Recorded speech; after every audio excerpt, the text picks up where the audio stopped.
Good morning, ito nga pala yung ulam namin ngayong gabi. Ito yung request ni Mrs. Sabi niya, sabaw naman kaya ito, baka.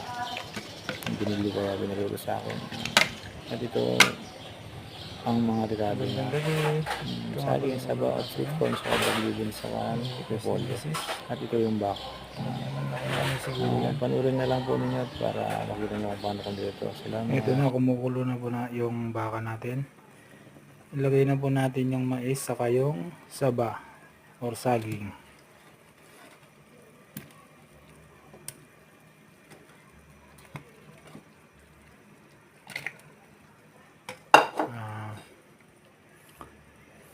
Palambutin muna natin at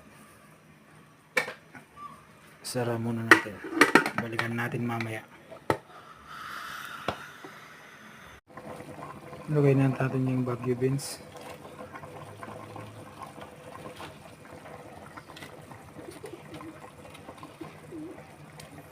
At saka yung repolyo. Hintayin na lang natin maluto yung gulay, saka kain na po tayo mamaya.